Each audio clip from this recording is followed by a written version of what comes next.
урматтуу кыргыз элим. Бизде билесиздер 1916-жылы Кыргызстанда үркүм болуп, мына биздин ак падышанын баскынчылыгынан биздин түндүк тараптагы кыргыздар үркүмүнөн Кытайга келишкен да. Арзыбек деген байке менен Кытайдан таанышып калдык. Азыр сиздерге кыскача интервью кылып беребиз. Ассаламу алейкум. Арзыбек байке, кандайсыз? Жакшы. Жакшысызбы?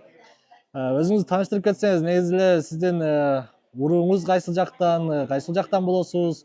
Кытайдын кайсыл жакта төрөлгөнсүз? Ата энеңиз Кыргызстандын кайсыл жагында болгон? Ошол жөнүндө кыскача айтсаңыз. Болот. Ассаламу алейкум, урматтуу Кыргызстандык туугандар. Мен өзүмдү тааныштырып өтсөм, атым Арзыбек, жөнүм Жумагазы, эми бизде ошондой айтылат да. Өзүм болсо ошол Кытайда Кызыл Суу деген Кыргыз областынан кыргыз болом да, кытайлык кыргызмын. Негизи биздин тарыхты сүрүштүрүп келгенде, ошол чоң өркүндө бияка ата бабаларыбыз качып келген. Качып келип ушул жакта отуракташып калган да. Анан буякта негизи Кызыл Суу Кыргыз автономия областы деп, ошол Кашкар, Улукжат, анан менин журтум болсо Акчи Одан деп коет, Акчи. Ошол Кыргызстанга чек аралаш. Бир 200 миңден артык кыргыз бар да.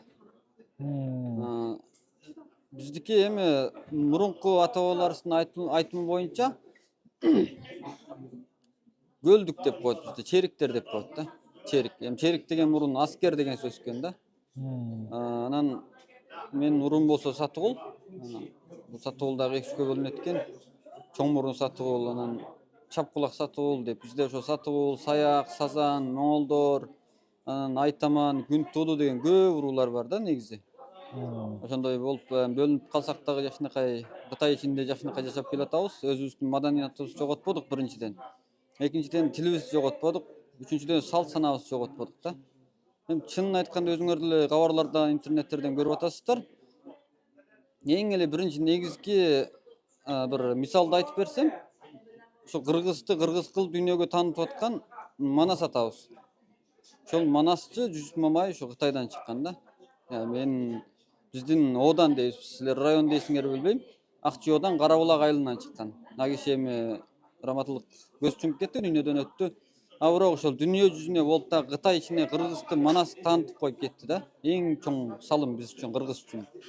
Буякта кыргыздар болсун, мейли силер Кыргызстан тарапта кыргыз туугандар болсун, ал тарапты негизи унутпаштыгыңарды үмүт кылабыз да, такыр кыргыз болгондон кийин. Анан экинчисин айтып келсек, биздин ошол Кызыл Суу Кыргыз автономия областы Улукжат Оданында Манастын айкели менен 40 чоросун катырып койгон, ойлогула. Кыргызстанда жок бул нерсечи. Эми ал мактангандык эмес, мен чынымды айтып жатам, туугандар. Ошол 40 чоросун келтирип, Манас, Семетей, Сейиттек, Асылбача, Бекбача дегендердин баары жоон катырып койгон да. Ошо менен негизи Кытай ичинде кыргыз улуту жакшынакай көп эле жогору эле деңгээлде 3000 жылдан артык тарыгы бар улут деп эңге алынып жакшынакай жашап келатабыз. Анан мен дагы ошол кытайлык кыргызмын да негизи. Азыр ошо Ибу шаарында жашайм. Буяка келгели, буякта жашагаlı да 4-5 жыл болду. Буякта ошо бизнес тууралуу жумуш кылам. Эртең өзүң айткандай негизи силерден келген, Кыргызстандан келген туугандарга, башка милдеттеги туугандарга, казак болсун, өзбек болсун, буяка Кытайга келгенде товар алып берүү, товарларын жеткирип берүү, карго боюнча же болбосо заводдон заказ боюнча дегендей эми ошол жумуштар менен иштеп келатабыз. Сиз демек кытайлык кызыл суулук кыргыз болот экенсиз дагы. Жусуп Мамай биздин Манасчынын ошол жактан болот экенсиз да, ошол демек Ооба, бир район башка айылданбыз да. Мына туугандар, мына биздин чыныгы кыргыз тилин сактап, кыргыз маданиятын сактап, бул жакта мына кыргыз музыкаларын угуп, Кыргызстан боюнча дагы кызыгып турасыздарбы негизи эле? Кыргызстанда азыр эмне болуп атат деген деп кызыгып турасыздарбы негизи? Ооба, албетте кызыгабыз да, кыргызбыз да. Биз эми өзүбүз Кытайда бололу, мейли башка мамлекетте жашайлы, тамырыбызда аккан кан кыргыздын каны да. Анан бул жактагы кыргыз биздин боордошторубуз эмне менен алектенишет? Мисалы Кызыл Сууда кантип күн көрүп, кантип тиричилик кылышат? Ошол жөнүндө айтып бербейсизби? Бизде кыргызстандыктарга кызык да, мисалы. Жөнөкөй эле силерге окшош эле жашайбыз биз деле. Кой бакканы кой багат, мал бакканы мал багат, жер айдаганы жер айдайт дегендейчи. Анан кытайча окушабы же кыргызча окушабы? Сиз кандай мектепте окугансыз? Мен кыргыз мектепте окугам. Демек Кызыл Сууда кыргыз мектептер бар, кыргызча окушат, Ооба, ооба, ал жерде кыргызча эле окушат. Кыргызы, казагы, уйгуру, Кытай дейбиз, эми биз ханзу деп коет да. Алар бирге эле чогуу эле окуй берет. Айрым болчу да мурунчу, азыр чогуу эле окуй берет, биринин тили бири үйрөнсө эле боло берет. Ал буякта андай башка интернеттерде силерге барып аткан кабардай андай жаман иштер жок негизи. Буюрса жакшы, жакшынакай жашап жүрүп атабыз. Сиз азыр бул жакта азыр Иу шаарында турабыз. Эмне кызмат кыласыз? Кандай жумушту кыласыз? Ошол жөнүндө Биринчиден да айтсаңыз. болот. Биринчиден эми өзүмдө бул Ивда Ташкын деген компания бар да, өзүмдүн атыман документтер толук биринчиден. Анан ошол Ивда негизи айтканда бир билбейм, бир 500ке чыккан кыргыз барбы жокпу? Чынын айтканда бул жерде Ивда негизи манча миллион кыргыз бар да, ушу бир эле шаарда ойлогула. Ошонун арасында деле ошо жакшынакай кылып иштеп жүрөбүз буюрса. Компания бар. Анан экинчиден ошо Кыргызстандан келген бизнесмендерге, мейли Казакстан, Өзбекстан болсун, колумдун келишинче жардамды аябайм да. Аябай жакшынакай ошолор менен алдына чыгып тосуп алып, базарларга апарып көрсөтүп, товарларын алышып, заводдор менен сүйлөшүп дегендейчи. Ошондой жумуштарды кылып жүрөм. Негизи мындай элге мулазимет кылабыз да. Эл үчүн кызмат кылып жүрөм десем да болот. Жакшы. Биздин кыргызстандык ишкерлер бул жака келсе, негизи эле биринчи тилден кыйналышат, Ооба. Анан эмнелер өзгөчөлүктөр бар? Мисалы, бул жака келип, эмнелерди билиш керек башында, кантип товарларды алса болот, ошолор туурасында айтып кетсеңиз, эмне товарларды жөнөтүп атасыздар Кыргызстанга?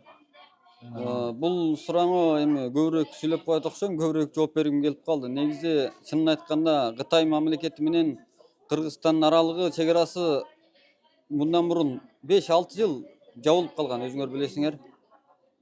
Кээ бир себептер тууралуу. Кийин жакшынакай ачылды, баары жок жумуш бүттү. Анан ошо Кыргызстандагы кыргыз туугандар, бизнесмендер башка элдин колунан же болбосо Дордойдон, же болбосо башка Россиядан, Түркиядан, Өзбекстандан товар алып келишти. Көбүнчөсү токтотуп баары жок эле Кытайга келип атат да. Эмнеге дегенде эми Кытайда ошо бизге окшогон кыргыз балдары бар, жакшынакай кызматын кылгангачы. Экинчиден баягы жол жакшы болуп кетти. Жол жакшы болгондон кийин бизнес да өркөндөйт. Кыргызстан тараккыяттагы аябай жакшы кетип атат. Эми эртең дагы сурагансың, Кыргызстандын кандай жумуш болуп атат, кандай жерге дом салынып атат, кандай жерде тен-тарбия сарайлары салынып атат, Орто Азия боюнча эң чоң. Ошолордун баары жогун көрүп турабыз. Өзүбүздөн кубанып турабыз, өзүбүздөн Кыргыз мамлекети ушунчалык даражага жетти деп.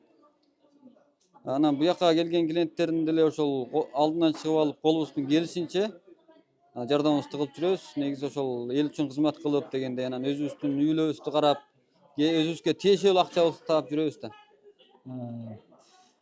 Кыргызстанда мисалы саясатта дейли, эмнеде болобу Кыргызстандагы атактууларды таанып билип көрүп турасыздарбы? Негизи кимдерди тааныйсыз мисалы Кыргызстандагы биздин көрүнүктүү инсандардан? Эми көрүнүктүү инсандардан чынын айтсам, биринчи болуп деги эле президентиңерди тааныйбыз да. Садыр Жапаров менен Камчыбек Ташиев. Ооба. Анан силердин жанакы журналисттер деп коесуңар да. Ыдырыс Байкени тааныйбыз. Анан дагы бир журналистпи билбейм, аны түшүнбөйм, Пай деген бар, аны тааныйбыз. Андан эми көп го тааныйбыз десекчи, блогерлер бар. Негизичи Мутиев деген блогер да тааныйбыз, андан мындай көрүп калам. Демек көрүп турат экенсиздер да, бул жакта негизи Instagram, YouTube'дар VPN менен иштейт экен да. Сиздерди кызыгып көрүп турат экенсиздер да демек, Ооба, буякта WhatsApp болсун, YouTube болсун, баары жок эле VPN менен иштейт. Сиз буга чейин да YouTube'га чыгыптырсыз, кайрылып нетип. Демек бул биздин келген мекендеш ишкерлерге колдон келишинче заводдорду тапканга, товарларды арзан дүң баада тапканга жардам берип турат экенсиз, Ооба, мындан мурун дагы ошол YouTube каналга чыгып турам. Базар баасы деген YouTube канал бар, ошондо эми негизи туура көрсөңөр, катталып алсаңар, ошол жерден менин видеолорумду көрсөңүздөр болот. Шүгүр ошол силердей бир кыргыз элимдин мени келип ушу Кытайга келип, мага ишенип, мени ушунчалык колдоп кубаттаганыңарга мен эле чоң ыраазычылыгымды билдирем да, чынын айтканда. Макул. Анда Арзыбек байке, буюрса заводдорду дагы кыдырганыбызды, заводдорду көрсөткөнүбүздү сиз менен чогуу көрсөтсөк болот экен биздин мекендештерге. Болот, маселе жок. Андан кийинкиси дагы бир сөздү айтып койгум келди. Кытайга келсеңер, туугандар, эч кандай кыйбат болбой келе бергиле. Мына Кытайда деле бизге окшогон, мага окшогон кыргыз тууганыңар бар. Улуу болсоңор, байкелер, эжелер, аталар, апалар келе бергиле. Кыргызстанда, Кытайда ошо Арзыбек дегендей болгон бир кыргыз балабыз бар экен деп эми колдун келишинче аябайбыз. Кыргыз кыргызды боор тартат да, каныбыз кыргыз, жаныбыз да кыргыз, чынын айткандачы. Ошого эч кандай кыйбат болбогула. Кандай талаптар болсо айткыла, колдун келишинче жардам. Анан сени мен дагы мына Кытайдан көрүшүп таанышып болуп турам. Аябай кубанычтамын. Менин жанымда жүргүнүң керек болсо, кандай суроолор, кандай талаптарың болсо, бар жогунда бирге болсок болот.